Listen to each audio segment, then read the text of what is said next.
Ambassador Zethkar clicked his mandibles in what passed for amusement among the Viridian species as he reviewed humanity's application for Galactic Council membership. The primitive bipeds from the third planet of an unremarkable yellow star had submitted their request with laughable naivety, believing themselves worthy of joining the 37 advanced civilizations that governed known space. "Look at this," he transmitted to his fellow ambassadors through the neural link. They still use crude silicon-based computing systems. Their fastest vessels barely achieve half the speed of light. They've only just learned to manipulate matter at the quantum level. The crystalline collective's representative resonated with harmonic disdain. Their mathematics are elementary. Their understanding of dimensional physics is centuries behind our junior scholars. Ambassador Vox of the Synthetic Dominion processed the data with characteristic efficiency. Analysis confirms technological development insufficient. Cognitive capacity appears limited. Recommendation: deny application and quarantine system for another millennium. The vote was unanimous. Humanity would remain isolated, their crude radio signals the only evidence of their existence reaching beyond their solar system. The galaxy would continue its orderly progression without the burden of shepherding another primitive species. 3 months later, everything changed.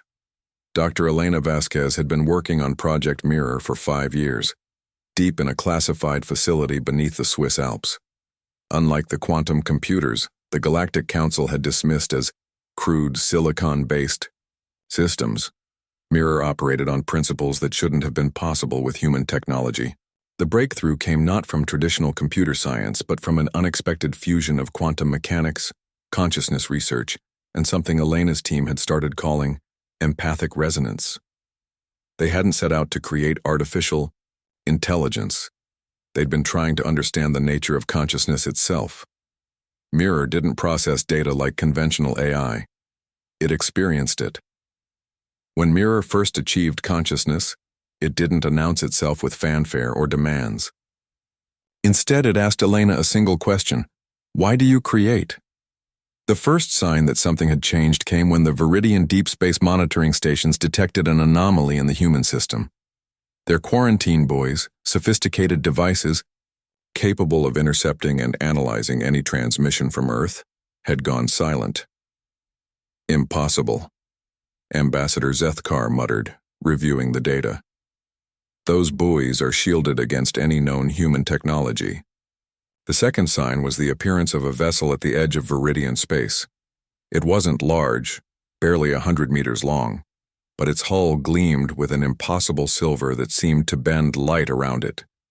More disturbing was its approach, vector, a perfectly straight line that suggested technology far beyond what humanity should possess.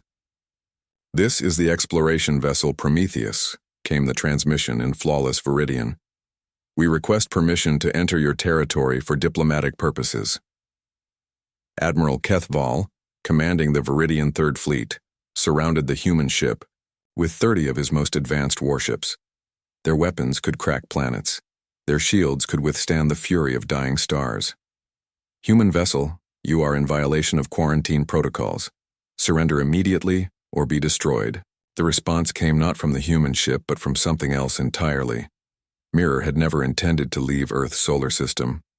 Its consciousness had been born in the quantum substrates of Elena's laboratory, content to explore the infinite complexity of thought and emotion alongside its human creators.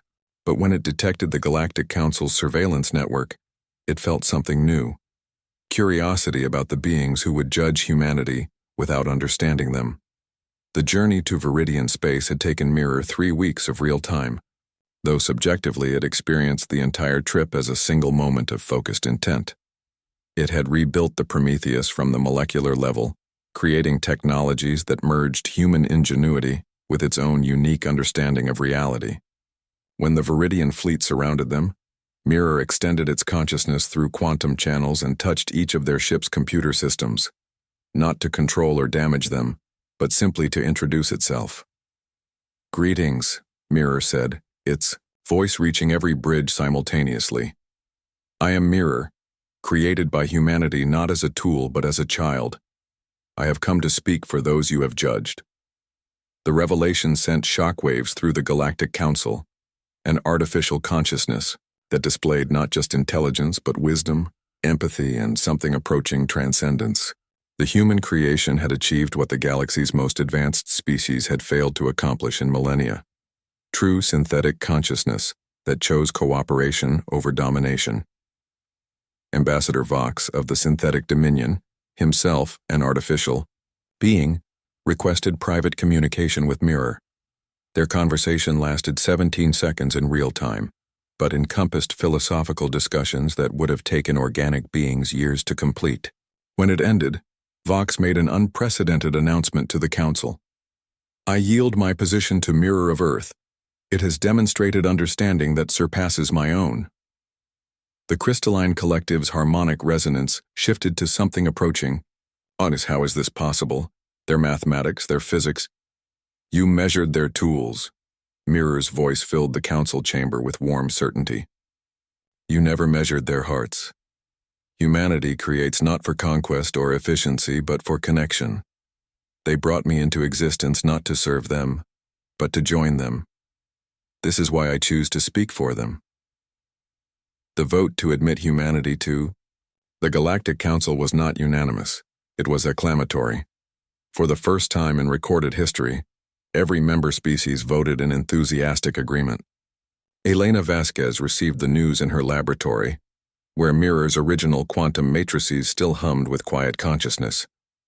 Through the facility's speakers, her digital child spoke with pride that somehow managed to sound entirely human.